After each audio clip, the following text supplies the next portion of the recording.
বিশ্বদেশাসী জ্ঞান যেথা মুক্ত যেথা গৃহের বাজে আপন প্রাঙ্গণ তলে দিবস সরবরি বসুধারে রাখেরাই খণ্ড ক্ষুদ্র করি। বিশ্বকবি রবীন্দ্রনাথ ঠাকুরের এই কবিটিকে স্মরণ করে শুরু হোক আমাদের আজকের পথ চলা। নমস্কার। সুধী যাত্রামতী দর্শক মন্ডলীকে শ্যামা বেলার পক্ষ থেকে জানাই শুভ দীপাবলির প্রীতি শুভেচ্ছা অভিনন্দন। পরম পুরুষ যুব ভোটার ঠাকুর শ্রী শ্রী রামকৃষ্ণ পরমহংসদেবের আশীর্বাদ মাথায় নিয়ে এবং পরমা প্রকৃতি শ্রী শ্রী শ্যামা মায়ের পাদপদ্মে শতকোটি প্রণাম জানিয়ে শুরু করছি আজকের যাত্রাপালা অচেনা মায়ের সন্ধান। রচনা প্রখ্যাত কলাকার ভৈরবনাথ বন্দ্যোপাধ্যায়,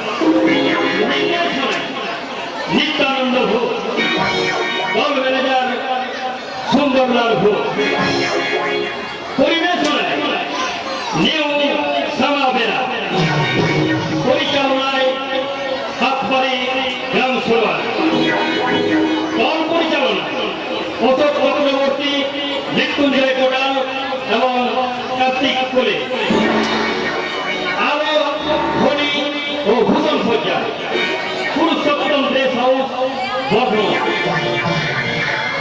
শেষাংশে পুরুষ চরিত্রে শ্রী নিত্যানন্দ ঘোষ, বরিষ্ঠ অভিনেতা শ্রী সুন্দরলাল ঘোষ, গ্রাম বাংলার নয়নের মণি গায়ক নায়ক বিশ্বরঞ্জন ব্যানার্জি,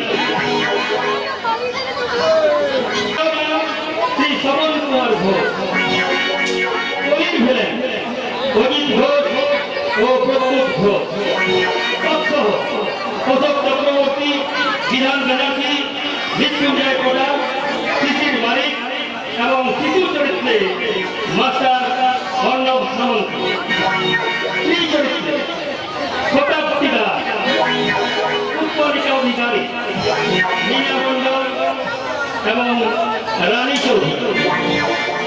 শুরু করছি এবং বিশেষ চরিত্রে সুজন চক্রবর্তী।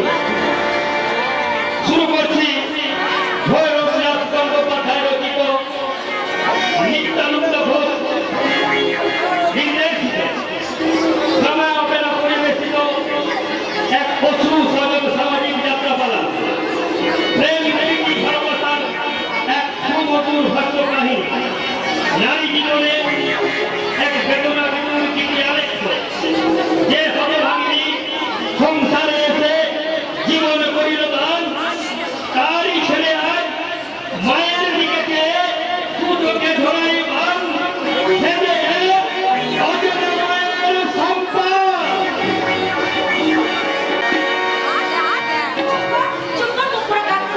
সেই তখন থেকে দেখেই চলেছে, আমি যতবার বাগানে আসবো তখন থেকে কবিতা শুধু দেখেই যাবে।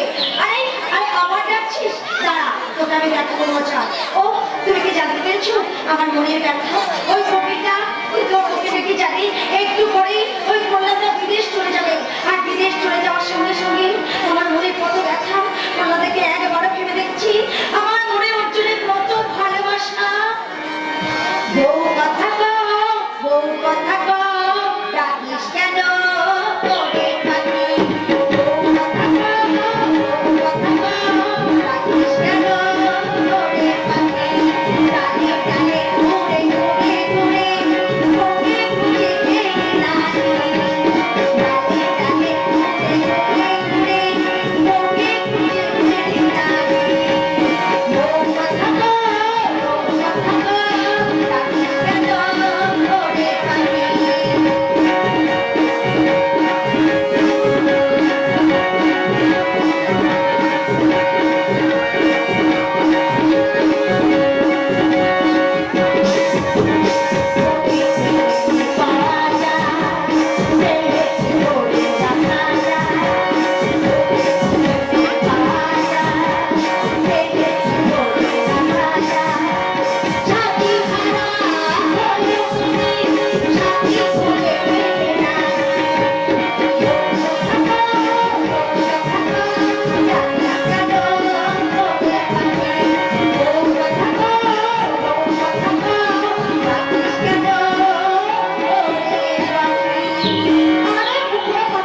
ঘরে দাঁড়িয়ে দিতে নেই ওকে হলো বসন্তের ফুল। কিন্তু বসন্তের দুধ হলে আমার কি হবে বলো? আরে একটু পরে তো আমার জীবনে নেমে আসবে শুধু বর্ষা আর বর্ষা। কিন্তু বর্ষায় তো সেই ঋতু নয় বন্ধু, ধরো হেমন্তের শীত পেরিয়ে আবার তো বসন্ত ফিরে আসছে। সেটা আমি জানি, কিন্তু হেমন্তের বিকেলের হাওয়া যখন আমার এই শিশির বিন্দুর মাঝে টুকরো করে পড়বে, বন্ধু শীতের সকালে যখন বসন্তের সূর্যের রোদ্দুর এসে পড়বে, তখন তুমি একবার কি সেই কথা ভেবেছো? খুব ভেবেছি, কি ভেবেছো শুনি? ভেবেছি আমি বিদেশে থেকেও আমার মনটাকে তোমার কাছে পাঠিয়ে দেবো, তুমি একা একা যত দূর যাবে। এটা তোমার মনে হলো এমনই কথা? মুখেরও নয় মনেরও নয়, তবে একেবারে ভিতরে। তোমার হৃদয়ের অনুভব করে আমি আমার হৃদয় দিয়ে তোমার হৃদয়ের সঙ্গে মিশিয়ে নিলাম। আর বললাম না ও শুধু বললাম কিন্তু তোমার যদি কোনো ঝড় বাতাস মোটেই না। আমি বিলেত থেকে ফিরে আসার পর তোমার আমার মিলনের কাছে সারায় বেজে উদ্বোধন করলেন সুর। অম্লান ভালোবাসার সঙ্গে সঙ্গে রজনীগন্ধার গন্ধে লেগে উঠে আমাদের শুরু করতে কিন্তু তোমার বাবা যদি সেই ব্যাপারে আপত্তি করে, কেন আপত্তি করবে কেন? আমি তো তোমাকে ভালোবাসি।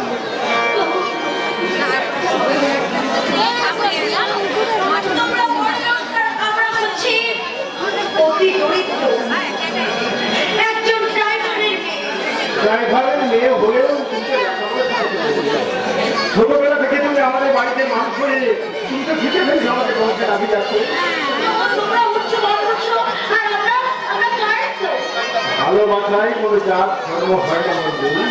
আর তাছাড়া তাছাড়া কি?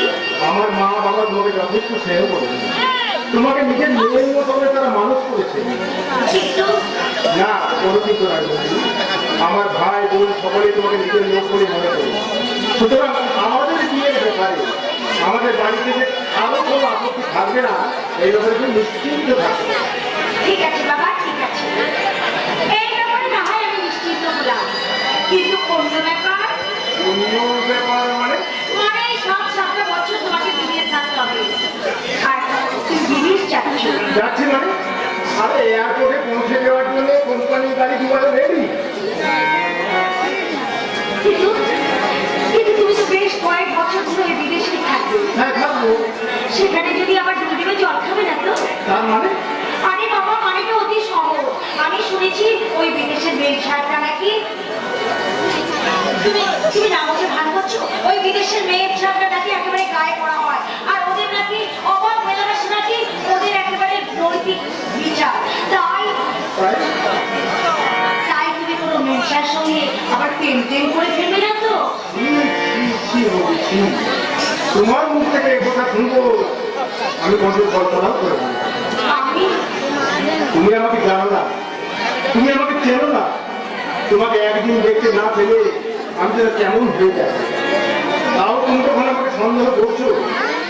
তখন তোমাকে সন্দেহাতীত করার জন্যে আমার নাম লেখা যে আংটিটা আমি তোমার হাতে করে দিয়ে বলছি বন্ধু, আমি তোমাকে ছাড়া অন্য কোনো মেয়েকে ভালোবাসতে পারি না, পারি না, পারি না। বোঝো না তোমায় আমি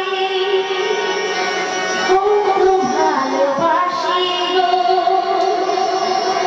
মনে পড়ে যায় দেখে তোমার হাসি গো। বোঝো না তোমায় আমি কত ভালোবাসি গো,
লজ্জা কিসের মঞ্জুরি, লজ্জা কিসে?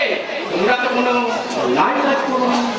বাবা ওরে ওরেও করলাম, তাহলে বলিস শোন, তোর মা আর আমরা আগে থেকে ঠিক করেছি এই বিলেত থেকে তুই ফেরত এলে তো ওই মঞ্জুরির সাথে চোখ দিয়ে দেবি। শুনলে তো মঞ্জুরি, কিছুক্ষণ আগে আমি তোমাকে কি বলেছিলাম? আসলে আমার ছেলের কোথায় ও বিশ্বাসই করতে পারে না, তাই না মঞ্জুরি? সত্যি আমি বিশ্বাস করতে পারিনি কাকা বাবু। আপনি যে এত মহৎ মানুষ, এত বড় মনের মানুষ, এটা আমিও ভাবতে পারিনি। কারণ কারণ আপনারা বড় লোক, আর আমরা আরে মহাভাবী। তোমার ভালোবাসা তো বড় নয়। কিন্তু আপনারা উচ্চ মঞ্চ, আর আমি একটা সামান্য কায়স্থ মেয়ে। আমাদের খারাপ পাতে ওইটা আমাদের নেই, আমার লেখাপড়ায় আমি ওই নামটা কোনোদিনও আমি পড়িনি। বাবা তাছাড়া ওই মঞ্জুরির বাবা আমাদের ড্রাইভার হলো, ওকে আমি পরম বন্ধু বলে মনে করি। কাকা বাবু, তোমার মা মারা যাওয়ার পর থেকে ওই আদিত্য যখন 10 বছরে তোমাকে নিয়ে আমাকে এসে বললো, বোস বাবু এই মা পড়া মেয়েকে আমি সঙ্গে করে নিয়েছি। শুনেছি বাবা, শুনেছি। তখন তুমি আর মা মঞ্জুরিকে আপন করে কাঁদতে গেলে যাকে আমি আপন করে কাছে টেনে নিয়েছি এবং বললাম, আপনি কি আর দূরে সরিয়ে দেওয়া যায় না রে? বললাম যায় না, তাকে বরং আমি বড় পুত্র বোধ করে আমি কাছে টেনে নিতে চাইছি। না কি বলো মঞ্জুরি?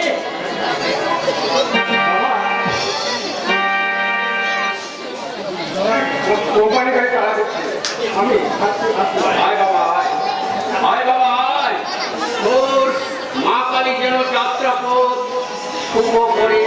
জয় মা কালী, জয় মা কালী। তুমি বাবাকে নিয়ে এসো, আমি মায়ের কাছে দই ফোটাটা নিয়ে গাড়ি দেবো, কেমন? চলুন কাকা বাবু, চলুন।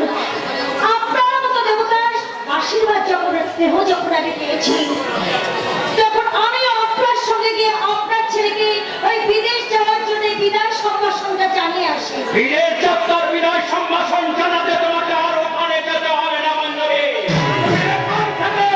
ওই বিদেশ যাত্রার সম্মানটা তুমি জানিয়ে দাও। এ আপনি কি বলছেন কাকা বাবু?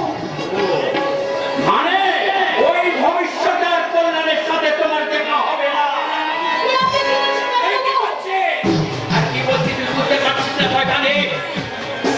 বলি ওই ছোট লোক ওই ড্রাইভারের মেয়ে হয়ে তোর আমার ছেলের সাথে তুই আলো বেঁচেছিস কোন সাহসে? বামুন হয়ে চান করবার ভালো, তাই না?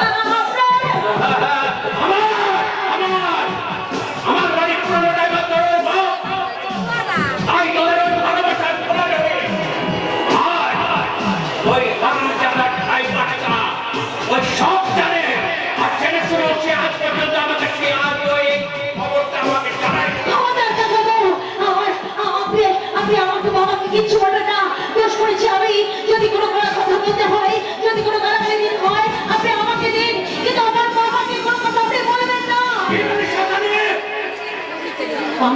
আমি শয়তানি নই, শয়তান হচ্ছে আপনি।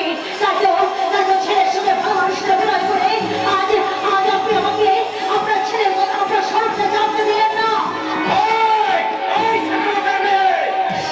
মুখ সামনে কথা বলবেন না বাবু।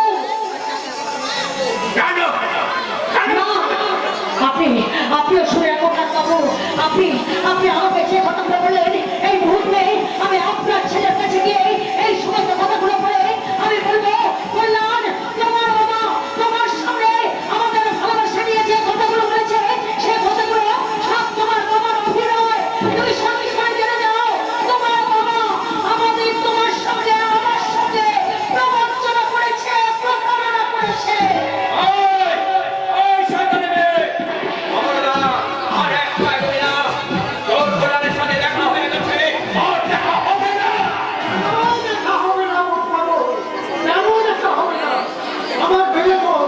আপনার ছেলেকে ভালোবাসে। হ্যাঁ, আর আপনার ছেলেও আমার বেলাকে দিয়েছে না।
কল্যাণ বিলেত থেকে ফিরে এলে তার সাথে আমার বন্ধু মেয়ে অঙ্গনার বিয়ে দেবো।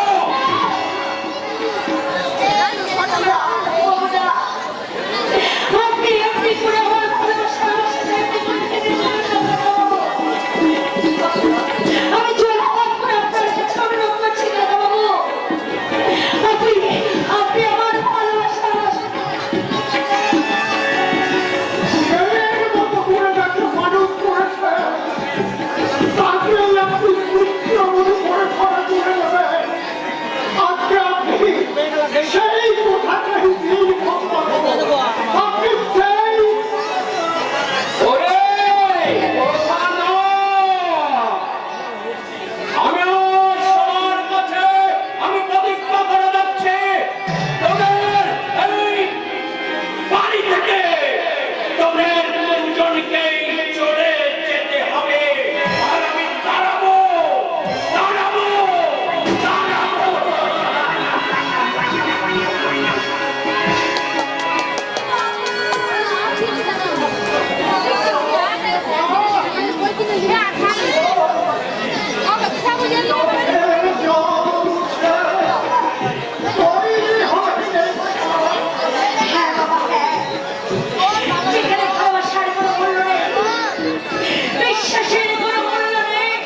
যেতে হলো বুকে নিয়ে ব্যথা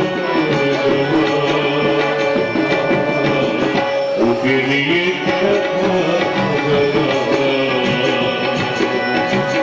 মহাভারতের বুকে লেখা দেখা যায় মহাভারতের বুকে লেখা দেখা যায় অষ্টহরণের পালা বুকে নিয়ে ব্যথার জ্বালা রামায়ণ সীতাকে বলে যেতে হলো বুকে নিয়ে ব্যথা জ্বালা বুকে নিয়ে ব্যথা জ্বালা বুকে নিয়ে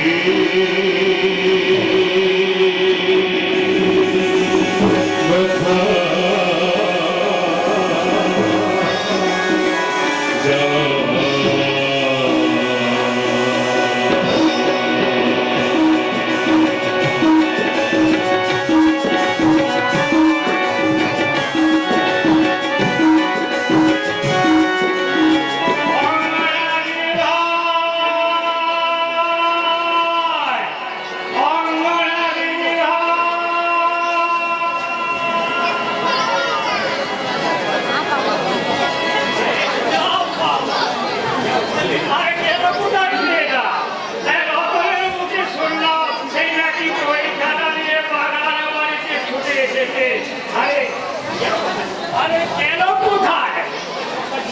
আমি সব কাজ ছেড়ে দিয়ে এই বাগান বাড়িতে ছুটে এলাম, কিন্তু এসে দেখি অঙ্গনা দিদিমার বাগান বাড়িতে আসেনি।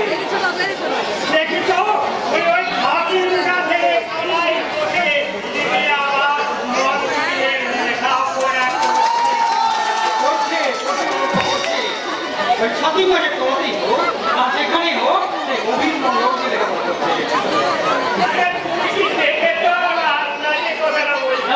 নিখিলে আমি একটু আমার কথা বলতে পারলাম না, কথাটা আমার বলা কি এত আজকে আপনার বুঝে ছেড়ে এরকম তো একটা নিয়ম। আরে নিয়ম মানে এই আজকাল যুগে নিয়ম জানা তাহলে শোনো, এই আধুনিক যুগে ছাত্রছাত্রীদের কাজ হলো সারা বছর পড়াশোনায় ফাঁকি দিয়ে উড়ে উড়ে বেড়ানো, আর পরীক্ষার কদিন আগে খাওয়া দাওয়া সব ফুটে তুলে নিয়ে একেবারে বইটা চোখের সামনে ধরে করে মুখবাজি শব্দ বানানো।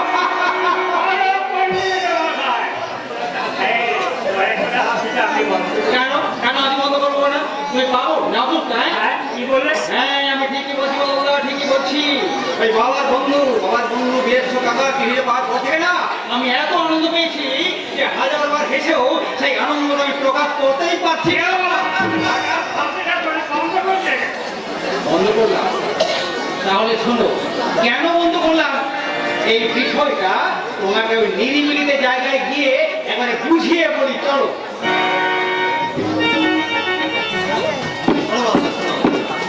আমি ভাবলাম এই অঙ্গনা বিয়ের খবরটা তার পরীক্ষার আগে তাকে না জানাই কেন বলতো বিয়ে মানে হই হুলো চেঁচামেচি ছুটোছুটি, আর তাছাড়া নতুন জীবনের স্বপ্ন দেখা ব্যাপারটা তুমি ভেবে দেখো বাদলদা, ভেবে দেখো। এই বিয়ের খবরটা যদি অঙ্গনা তার পরীক্ষার আগে পেয়ে যায় তাহলে তার পড়াশোনার ক্ষতি হবে, পরীক্ষার ক্ষতি হবে।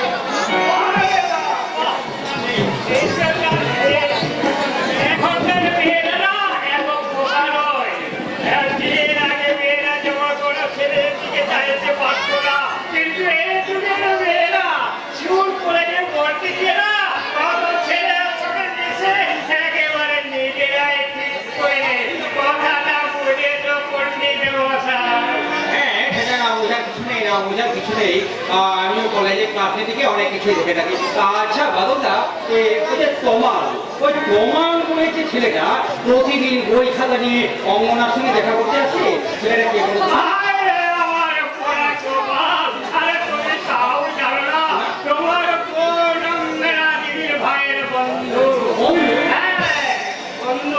তোমার বাবু খুব ভালো ছেলে, পড়াশোনায় একেবারে পাগল, বই খাতা দিয়ে না অঙ্গনা দিদির ভাইয়ের সঙ্গে বসে বসে দিন রাত শুধু লেখাপড়া নিয়ে আলোচনা আলোচনা করছে। বাবা বাবা বাবা, খুব ভালো খুব ভালো। আজকালকার যুগে এরকম ছেলে তো দরকার, কারণ এরাই তো দেশের ভবিষ্যৎ আর এরাই তো সমাজে। আরে ওসব কোথায় করে বলতো? বলতো, আরে বলো, এই বীরেশ্বর বাবু এই চিঠিতে কি লিখেছে? তাহলে তাহলে তুমি শুনো, ভালো করে তুমি মন দিয়ে শুনো। উনি কি লিখেছেন? উনি লিখেছেন, কল্যাণীয় নিখিলেশ, আশা করি তোমরা কুশল আছো।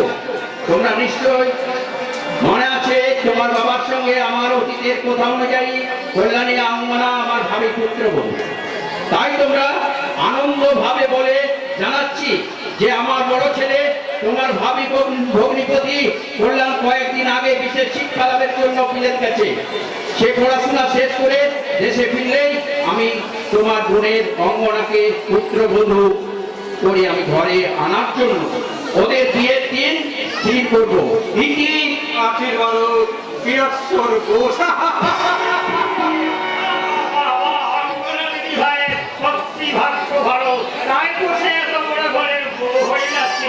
আরে বিশ্বাস করো, আনন্দে না আমার গান গায়ে আসতে তারাম চন্দ্র বাড়ির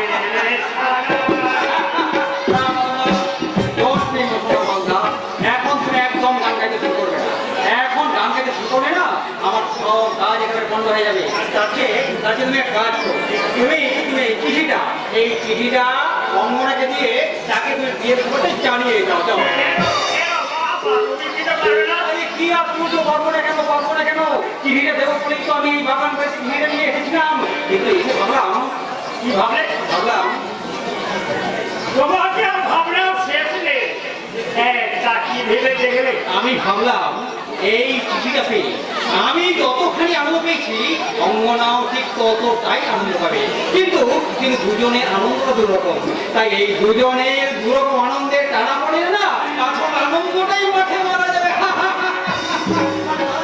তাই এই চিঠিটা তুমি তুমি তুমি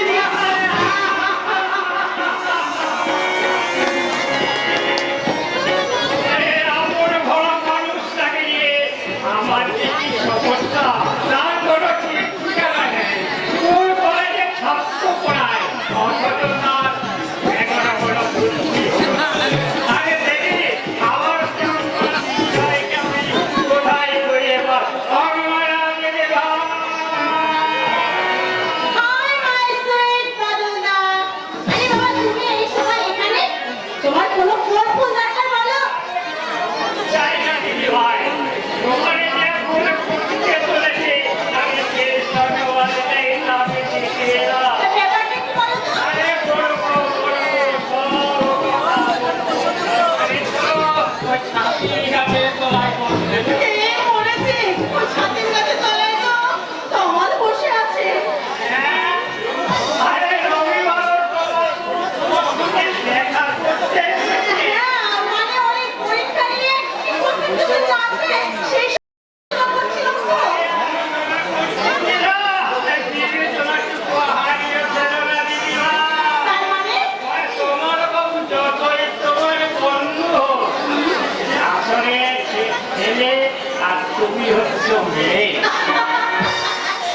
বাদুদা, তুমি বড্ড শিখেলে।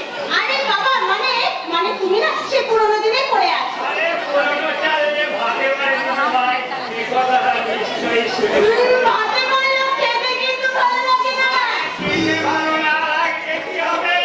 তাড়াতাড়ি তো হজম হয়ে যাবে। বাদুদা, নয়, নারী আর পুরুষের সম্পর্কটা হচ্ছে ওই আগুন আর ঘিয়ের মতো। আর ঘিয়ের পক্ষে যত ভাবো, আগুনের কাছে থাকলে না একেবারে করে জল হয়ে যাবে। আরে আমি তো তা বললাম মাথা খারাপ। আমি তোমাকে কতবার বলেছি যে তোমার খুব ভালো ছেলে। ঠিক? এই ওই কথাটাই আজ তোমার দাদাকে আমি বলেছি। কিন্তু তোমার হলো আরে একটু আনমনা আরে ব্যাপারটা কি বলতো? না না, মানে কি জানো তো? আসলে পরিষ্কারটা চাপ বাদুদা। ওই রাতে ভালো করে ঘুমোতেও পারছি না। এই ঘুম তন্দ্রা আসছে, এই ঘুম ভেঙে যাচ্ছে। তা অবশ্য পরীক্ষা তো আরে পরীক্ষা মানে একটু অগ্নি পরীক্ষা বলো না। আরে বিয়ে পরীক্ষায় ঝামেলা করতে না পারলে আমাদের লাইফটা স্পয়েল হয়ে যাবে। সেই জন্য তো রোববারে আমরা আলোচনা করি তো। আরে দুজনায় নীরবে বসে পড়াশোনা নিয়ে ব্যস্ত আছে কিন্তু তোমার কথা কি বলো না? আরে তোমার মুখে যেটা কেউ নাই আরে ওই যে রাতে ভালো ঘুম হয়নি তো। আমরা যাবো তো আমারও তাই ও। আরে বিশ্বাস করো বলো না। ঠিক আছে ভাই ঠিক আছে এই তোমরা যাতে দুজনে ভালোভাবে পাস করতে পারো আরে সেই চেষ্টাটাই করো অন্যরা দিদি ভাই এটা কি? আসছে কি বদলদা? এই দেখো পড়লে সব করতে পারবে আর লেখাপড়া নিয়ে করে দাও ছেলেরা দিদি ভাই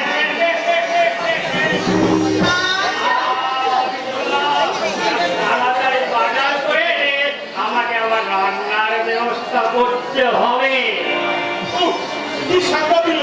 আরে জেরা পড়ছি না। আমি বাগানে ঢুকে না আমার বিয়ের আমার চমকে দিয়েছিলাম। না! মানে কিছুতেই হতে পারে না। কি হবে বললাম না?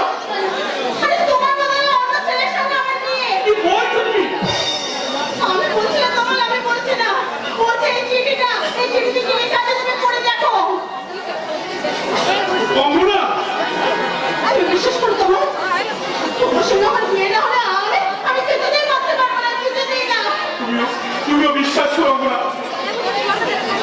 বিয়ে না হলে আমার জীবনটা ব্যর্থ হয়ে যাবে। কারণ আমি তোমাকে ভীষণ ভীষণ ভালোবাসি। আরে সেটা দেখো, আমরা তোমাকে ভালোবেসে তোমার ভালোবাসার পরশকে তোমাকে দিয়ে ফেলেছি। আর এখন বাবার বন্ধুর ছেলেকে বিয়ে করে আমি তোমাকে কিছুতেই হারাতে পারবো না তোমরা, কিছুতেই হারাতে পারবো না। যা বাবা, আরে তুমি কান্নাকাটি করার কি আছে? ফিরের ছেলেও বড় ছেলে কোলার এসেছে না, তোমার বিয়ে হবে না। হবে না? বিয়েটা নাকি আমি তোমাদের বাড়িতে গিয়ে এর সব কিছু জানিয়ে দেবো। ব্যাস। তাহলে তোমাকে এগিয়ে আসতে হবে বলো। কারণ তোমার আমাদের সবকিছু কথাবার্তা দাদাকে সবকিছু জানিয়ে দিতে হবে। ঠিক আছে, ঠিক আছে। আমি আজ তোমার করে না, আমি শুধু চিন্তায় আছি। আরে বাবা, চিন্তা করে কিছু নেই। কিন্তু আমার যে সন্দেহ তো তোমার নেই। তোমার সন্দেহ না? তোমার কথা যেন সত্যি হয়। এই চিঠির ব্যাপারটা নিয়ে আমি দাদাকে কি বলবো? তোমাকে কাউকে কিচ্ছু বলতে হবে না। আমরা পরীক্ষার আগে না গোপনে রেজিস্ট্রি মেয়েটা ছেড়ে দেবো। ব্যাস। কিন্তু কোনো কিছু নয়। আমাদের বিয়েটা একবার হয়ে গেল না, কারো কিছু করার থাকবে না। ঠিক বলেছো। আমার দাদা একেবারে মাটির মানুষ। তাহলে চলো, এই দুশ্চিন্তা বাদ দিই না, আমরা আবার লেখাপড়ায় মন দিই। আরে তোমার লেখাপড়া মানে তো প্রেম করা। তাহলে আমি একটুখানি তোমার সাথে প্রেম করে বলি। পলকের দেখাতে কিছু ভালো লাগাতে যার হাসি মনে গেঁথে যায়, এমন শুধু তাকে পেতে চায়, এমন শুধু তাকে পেতে চায়। পলকের দেখাতে কিছু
আমি ওই মাধব যোদার আড়াল থেকে ওই সব কথা শুনেছি জীবন, সব কথা শুনেছি। দাদা তুমি বিশ্বাস করো আমি কথাগুলো শোনার পর আমার কথাগুলো আমি ভুলে রেখেছি রে। মনে হয়েছিল ছুটে এসে ওই দুটো গালে থাপ্পড় দিয়ে দিয়ে ওই জানোয়ারটা ওই গলার ছাড়িয়ে দিয়ে আমি সাধারণ কিন্তু আমি করলাম না রে বোন, করলাম না। তোর ভবিষ্যতের কথা ভেবে আমি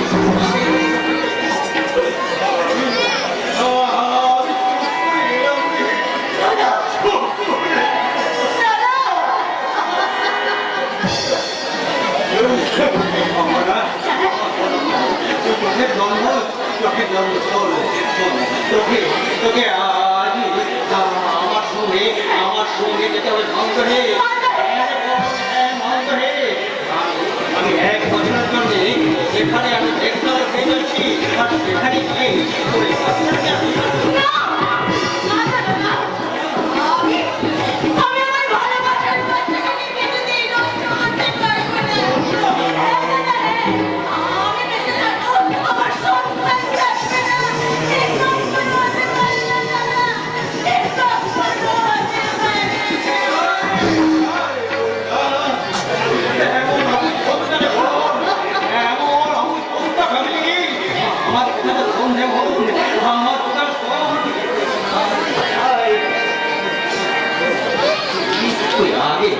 আগে আমার সঙ্গে ব্যবস্থা করবো রে বাবু, ব্যবস্থা করবো।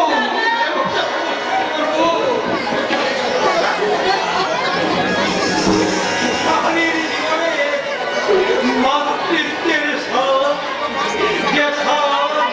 সর্বসময় নারীর যে মনে স্বপ্নে আমি সেই মনের আমার ঝড় করতে পারবো জানি না। আমি যখন সময় থমকে দাঁড়ায়, যখন সময় থমকে দাঁড়ায়, এলাকার পাখি দোকানে দাঁড়ায়, যখন সময় থমকে দাঁড়ায়, এলাকার পাখি দোকানে দাঁড়ায়, খুঁজে নিয়ে যখন ইয়ারে করে তখন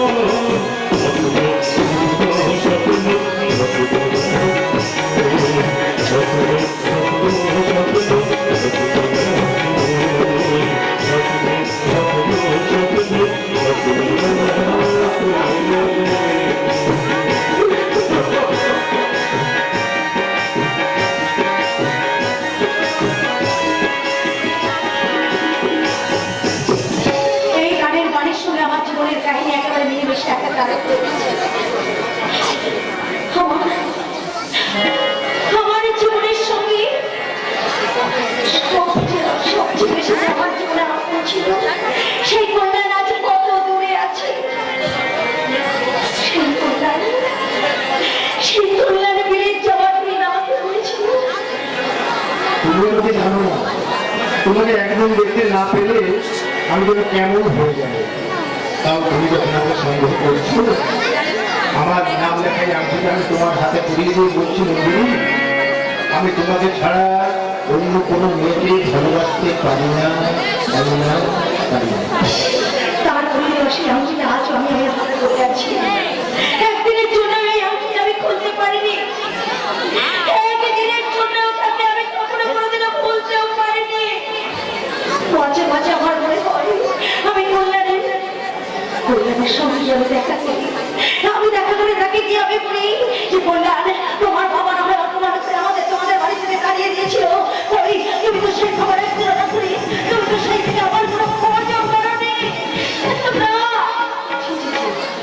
এসব আমি কি উপর মতো পাচ্ছি, সে দিনের থেকে একটা আসবে এমন থাকে, তবে সে আসে আমার তন্দ্রার মধ্যে আসে, সে আর স্বপ্নের মধ্যে আসে। তখন আমার খুশি অপূর্ব দৃষ্টিতে চেয়ে থাকি, আমি তখন লজ্জায় রাঙা হয়ে গিয়ে ওই মধুমিলতার আড়ালে গিয়ে লুকিয়ে থাকি। তারপর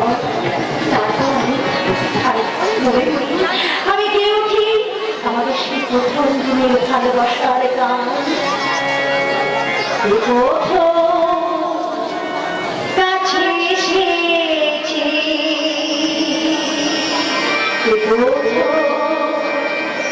যে দেখেছে কিছুতে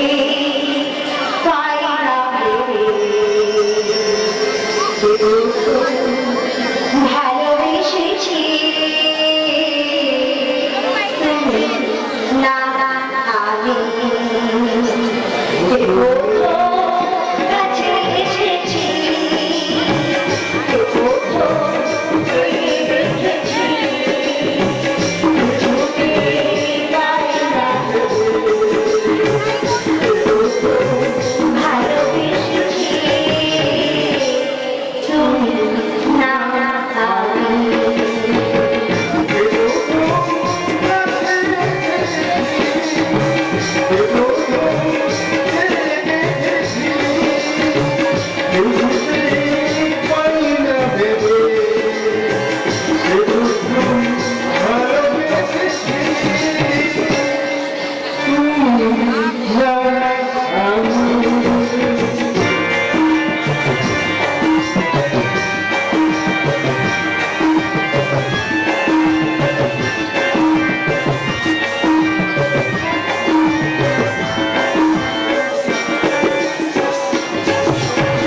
ভালোবেসেছি না আমি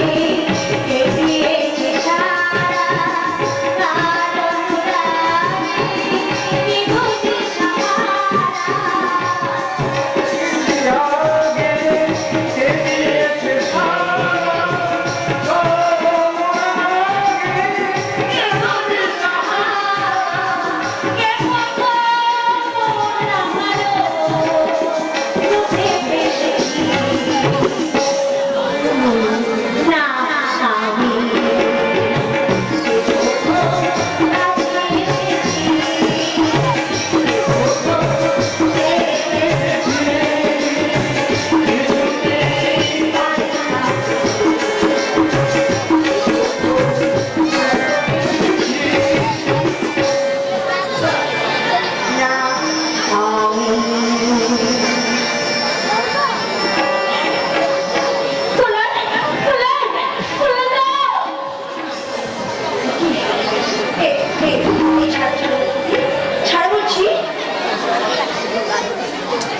সকল সে আবার তুমি আমার কাছ থেকে হারিয়ে যাও। বলো কেন কেন কেন? মজুরি মজুরি মজুরি, তুমি এমন করে কাঁদছো কেন? রাত হয়ে জিপতে যাবে না? ডিউটি টাইম হয়ে গেছে, ভাগ্যিস তুই আমাকে মনে করে দিয়েছিলি, তা নাইলে আমার তো একবারে খেয়ালই ছিল না। দাঁড়া, তুই একটু দাঁড়া, আমি এক্ষুনি গিয়ে নার্সের পোশাকটা পরে আসি। একটা কথা জিজ্ঞেস করবো মজুরি? কি কথা? আমি তো এই নার্সিংহোমে কদিন জয়েন করেছি, তাই তোমার সব কথা আমি জানি না। কিন্তু আমি লক্ষ্য করেছি ডিউটি থেকে ফিরে এসে কোয়ার্টার গিয়ে তুমি কাঁদো। কেন কাঁদো মজুরি? কেন উত্তর সবকিছু কেন উত্তর সবসময় দেওয়া যায় না রে। আমি তো তোমার ছোট ভাইয়ের মতো, যদি দুঃখের কথা এই ছোট ভাইকে বলা যায় না? হ্যাঁ হয়তো যায়, ঠিক এই মুহূর্তে আমি সে কথা তোকে বলতে পারবো না। কেন পারবে না মঞ্জুরি? তুই জমি ওই কেন শব্দটা আজ কয়েক বছর ধরে আমার পিছনে পিছনে তাড়া করে ছুটে বেড়াচ্ছে। কেমন কথা ভাবতে হচ্ছে। আমার যে সব কিছু কাজে ডিউটিতে ভুল হয়ে যাচ্ছে। মঞ্জুরি, তুমি কি কাউকে ভালোবেসেছিলে? তুমি বলতে পারবো না ভাই, আমি বলতে পারবো না। সে কথা বললে আমি যে এক পাও চলতে পারবো না। সে যে মনে কথা, যে কথা কখনো কোনোদিনও আমি আমার জীবন থেকে বলতে পারবো না, বলতে পারবো না, বলতে পারবো না। মঞ্জুরি, চলে গেল। আর ছোট মেয়ে মঞ্জুরি একা থাকলেই কাঁদে। আর তুমি নাচের ডিউটি করতে করতে যখন তখন ভেঙে পড়ে প্রচন্ড অবসাদে আর হতাশায়। তাহলে তাহলে কি আমার অনুমানই সত্য? আরে বাবা রে, তোর অনুমানই সত্য। আজকে তো জেঠু সে দুঃখের কাহিনীর জড়িয়ে, সে দুঃখের কাহিনী। সব থেকে এক বছর হবে মঞ্জু কল্যাণ বলে একটা ছেলেকে ভালোবেসেছিল। হয়তো তাদের বিয়েও হয়ে যেত, কিন্তু বড় বাঁচল ওই কল্যাণের বাবা। কল্যাণ লেখাপড়া চলে ফিরে চলে যাবার পর তার বাবা মঞ্জুর বাবাকে তার বাড়ি থেকে তাড়িয়ে দিয়েছিল। তারপর কি হলো? তারপর আমরা বাপরি থেকে বেড়ে চলে এলাম এই উত্তর ভূমিতে। তারপর আমার দোষ সম্পর্কে এক আত্মীয়ের বাড়িতে জেঠু মঞ্জু সেখানে কাঁদতে কাঁদতে অসুস্থ হয়ে পড়ল। তাকে চিকিৎসার জন্য নিয়ে গিয়েছিলাম ওই ডাক্তার বাবু বাবুর কাছে। মানে আমাদের দেখানো আছে? ডাক্তার বাবু মঞ্জু দেখেছে আর আমার মুখে সব কথা বলে সেদিন বলেছিলেন কি বলেছিলেন? এই মেয়েটাকে যদি কাউকে বলছে কোনো রকম রাখা না যায়, জেঠু মেয়েটা হয়তো পাগল। জেঠু আমি যখন ডাক্তার বাবুর ভয়ে পড়ে কাঁদতে কাঁদতে বলেছিলাম, বাঁচাও ডাক্তার বাবু, আপনি বাঁচাও, বন্ধুকে আপনি যেভাবে হোক বাঁচাও। বুঝেছি তাই যা হোক একটা কাজ দিয়ে বুঝেছি জেঠু বুঝেছি। আমাদের বড় ডাক্তারবাবুই সেদিন মঞ্জুরিকে নাচে চাকরি দিয়েছিল, তাই তো? দুটাই কাজ যায়নি রে তুমি, দুটাই কাজ যায়নি। জেঠু এই আমাকে দিয়েছিলেন কাজ করেন কাজ। উনি সেদিন যদি দয়া না করতেন মঞ্জু পাগল হয়ে যেত। জেঠু আর আমি হয়তো বিষ খেয়ে আত্মহত্যা করতে হয়েছে, আত্মহত্যা করতে হয়। তাই তো সেদিন থেকে ওই ডাক্তার দীপঙ্কর বাবু আমাদের কাছে মানুষ নয় রে জমি, মানুষ নয়, সে একজন দেবতা। না দেবতা।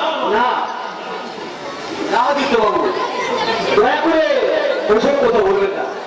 কারণ আমি দেবতা নই, আমি মানুষ, সামান্য একজন মানুষ। ডাক্তারবাবু শোনো ধরি, সেদিন যে নার্সিং হোমে ওই পেশেন্টের কথাটা আলোচনা করছিলাম, সেই পেশেন্টটা গতকাল রাত্রে আমাদের ওই ম্যাটারনিটি হোমে ভর্তি হয়েছে। যাও তুমি তাড়াতাড়ি নার্সিং হোমে যাও, তোমার ডিউটিতে জয়েন করো। আমি এখনই যাচ্ছি ডাক্তারবাবু। আমি গেলে বুঝতে পারবো ওই ভদ্র মহিলা কি সন্তান প্রসব করেছে, ছেলে না মেয়ে। এর জন্য আমি ভীষণ ভীষণ চিন্তায় আছি। আর বলবেন না আদিত্যবাবু, মেয়েটির মা হয়েছে ঠিকই, কিন্তু মেয়েটি এখনো বিয়ে হয়নি। সে কি আর সে কি এই ছেলে মেয়েদের অবাধ মেলামেশা, ভালোবাসা খেলা। আর মেয়েরা লেখাপড়া শিখলে কি হবে? অনিবার্য কারণবশত তারা তো ভুল করেই বসে থাকে।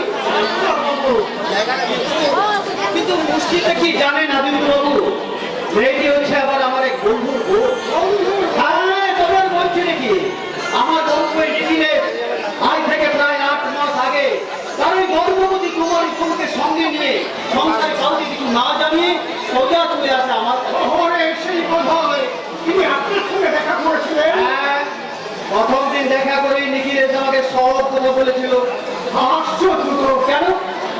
আরে আশ্চর্য কেন? আরে বাবা, বন্ধু বিপদে পড়লে তো বন্ধুর থেকে ছুটে আসবে, এটা আশ্চর্য হওয়ার কি আছে? অবশ্য ঠিক। আরে গরুর মশাই, আপনাদের কি মাথা কোনো ঠিক নেই? এই বললেন আশ্চর্য তো, আবার এই বলছেন তা অবশ্য ঠিক। আরে যান যান যান, আপনি কাল সারা রাত ধরে গাড়ি চালিয়েছেন, এখন বাড়িতে গিয়ে একটু ঘুমিয়ে নিন। আমি ঘুমিয়েছিলাম ডাক্তারবাবু। হ্যাঁ? আপনি ঘুমিয়েছেন? আপনি ঘুমিয়েছেন বুঝে গিয়েছেন কেন?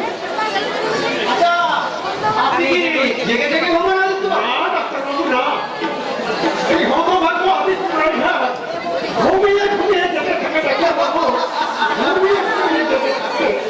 একদম করে আমি বুঝতে পেরেছি আদিত্যবাবু। নিশ্চয়ই আমার ওই বড় বন্ধুর সঙ্গে আপনার একটা ঝগড়া হয়েছে। আরে বাবা, ঠিক আছে ঠিক আছে, আমি বন্ধুকে ডেকে এক করে বন্ধু! আরে বন্ধু! আরে এদিকে আয়, এদিকে আয়। আরে বাবা, মেয়ে হয়ে বাপের সাথে এইভাবে ঝগড়া, আজ যদি তোকে মন্দির শিক্ষা দিতে না পারি তাহলে আমি দিবাঙ্কর ডাক্তারি নয়। বন্ধু! আরে বন্ধু! নার্সিং হোমে চলে গেছে ডাক্তারবাবু। তাহলে আমার চিৎকার শুনে ভয়ে ভয়ে চলে গেল। না ডাক্তারবাবু না, সে কিছুক্ষণ আগেই নার্সিং হোমে চলে গেছে, আর যাবার আগে আমাকে বলে গেছে, কি বলে গেছে? বাবা ডাক্তার দাদা নার্সিং হোম থেকে ফিরে এলে তুমি নিজের হাতে ভালো করে এক কাপ চা করে দিও। আমি কেন চা খাই না আদিত্যবাবু? আমি চা করে দিই বললাম। আরে শোনো শোনো শোনো, আপনি কেন বলবেন? আপনি যান আমাদের বাড়ির ওই কাজের মেয়েটাকে গিয়ে বলুন 2 কাপ চা ভালো করে বানিয়ে দিতে, একটা আমার আর একটা পাবনা। তারপর আমার ওই বোন বন্ধু ফিরে এলে আপনি তাকে বলবেন যে আপনি নিজের হাতে চা বানিয়ে আমাকে খাওয়িয়েছেন, কেমন? হ্যাঁ, ঠিক আছে বাবা, ঠিক আছে।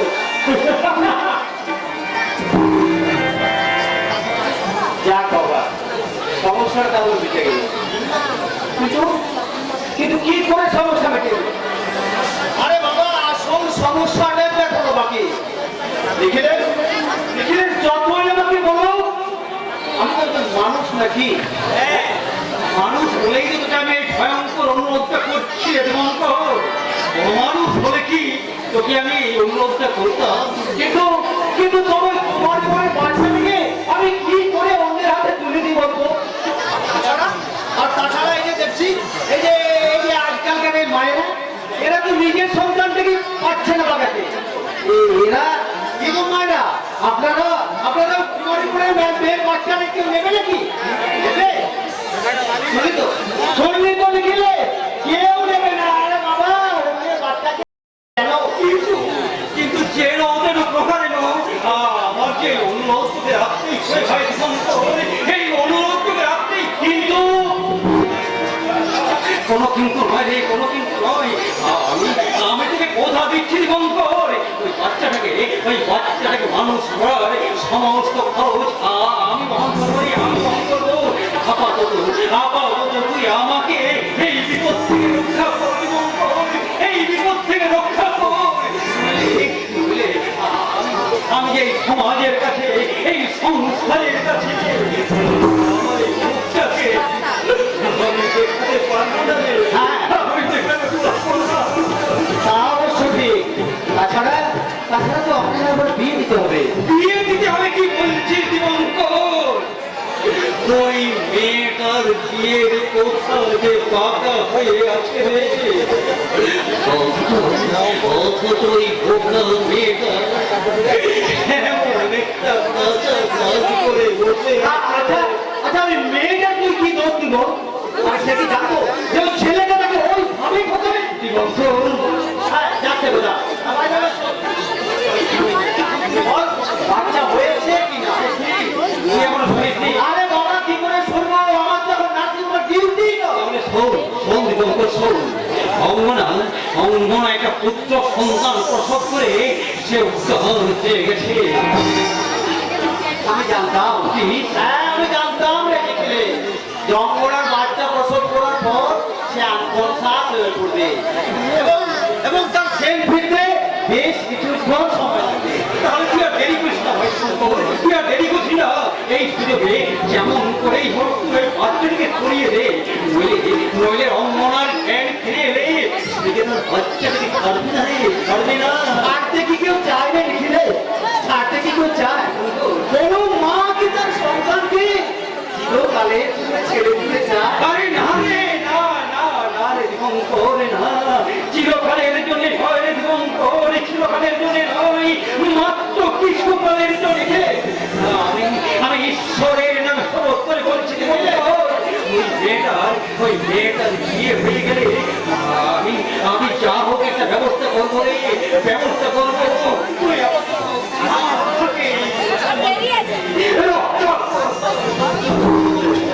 আচ্ছা আচ্ছা, আপনি কি করে কি করব? জানি না, জানি না, জানি না। কি করে কি করবি সেটা তুই জানিস দীপঙ্কর, তুই জানিস। আমি ওই বাচ্চাটাকে চুপি চুপি নিয়ে আসতে যাচ্ছি। তুই ভেবে দেখ দীপঙ্কর, তুই ওই বাচ্চাটাকে নিয়ে কি করবি? তুই ওই বাচ্চাটাকে মারবি নাকি কাটবি নাকি দিবি হচ্ছে দিবি? ও না, দেখতে আসবি।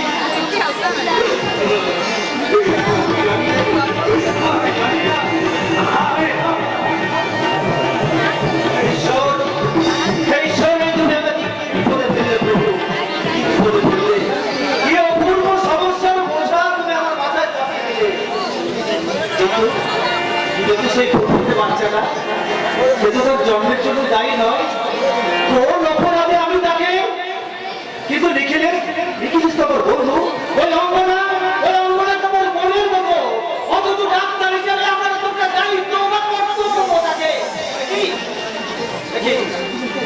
হঠাৎ লোডশেডিং হয়ে গেলে বললো, তাহলে তো আর বিপদের মধ্যে আমাকে পড়তে হবে। ওদিকে ওই কাঠের ঘরে রয়েছে সদ্যজাত শিশুরা, আর ওই ম্যাটারনিটি সেকশনে আছে ওই প্রসূতি মায়ের কাছে তাদের সন্তানরা। না এখন এভাবে গ্রিনফিল্ড হাসপাতালে ছুটতে হবে, এমন ব্যবস্থা করতে হবে, তা না হলে ওই শিশুদের কোনো অসুখ কিছু করলে ওই সন্তান মায়েরা তাদের সন্তানের সমস্যার কথা কিছুতেই জানতে পারবে না। কেউ জানতে পারি আমি চুপি চুপি এই লোডশেডিং এর অন্ধকারে বাচ্চাটাকে নিয়ে চলে এসেছি।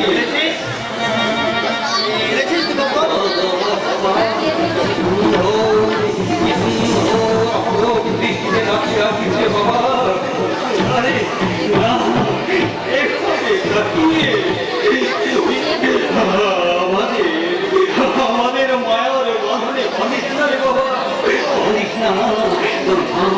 তোর মা যে কুমারী মারে বাবা, তুই কুমারী পায়ের করে কিভাবে মানুষ হবি রে, কিভাবে মানুষ হবি? এই সমাজ তোদেরকে দেখে দেবে, তোদেরকে পদার্থ করবে, তাই তোদের মানুষ দেবে। এই তোর আপন পরিচয়কে লুকিয়ে রেখে বোঝানো মায়ের সন্তান হিসেবে অচেনা মায়ের সন্তান হয়ে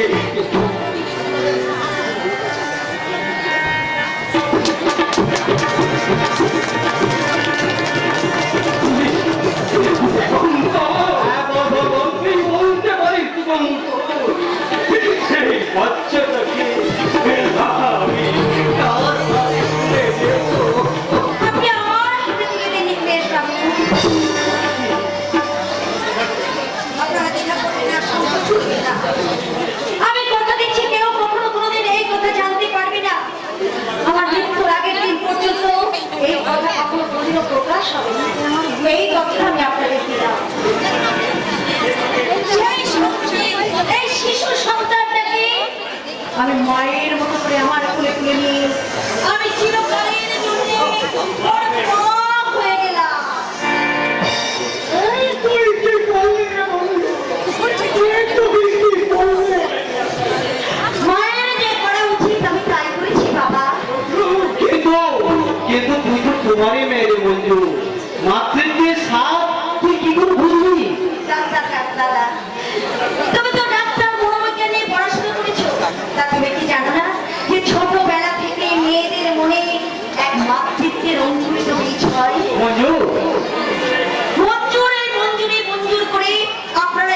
বাচ্চাটাকে এই পৃথিবীর বুকে বেঁচে থাকতে দিই। কিন্তু তোর তো বিয়ে হয়নি লাবণ্য। তোর কোলে এই ছেলে দেখলে লোকে বলবে। লোকে যাতে কিছু না বলে সেই ব্যবস্থা আমি করবো বাবা। কিন্তু কিন্তু কি বলে তুই বাচ্চাটাকে পৃথিবী পরিচয় দিবি রে বোন? ডাক্তার দাদা, যদি কেউ কখনো কোনোদিন আমাকে জিজ্ঞাসা করে তাহলে আমি তাদেরকে বলবো যে এর জন্মানোর আগে এর বাবা নিরুদ্দেশ হয়ে গেছে। তাই হবে রে বোন, তাই হবে। বাকি কথা আমি পরে বলবো বোন, পরে বলবো। এখন যে আমাকে সেই নার্সিং হোমে যেতে হবে বোন, নার্সিং হোমে। সেখানে গিয়ে যদি দেখি যে অঙ্গনার জ্ঞান ফিরেছে, তাহলে সে তো তোর বাচ্চাদের কাছে চাইবে রে বোন, সে তোর বাচ্চাটাকে কাছে চাইবে। আর তখন যে আমাকে বলতে হবে, ওরে অঙ্গনা, তোর এই বাচ্চাটা স্বর্ণের তৈরি পালাই সব মারা যাবে কেন? সে তো তার মায়ের করে ঘুম ঘুম চোখে মিনিটি মিনিটি করে চেয়ে আছে।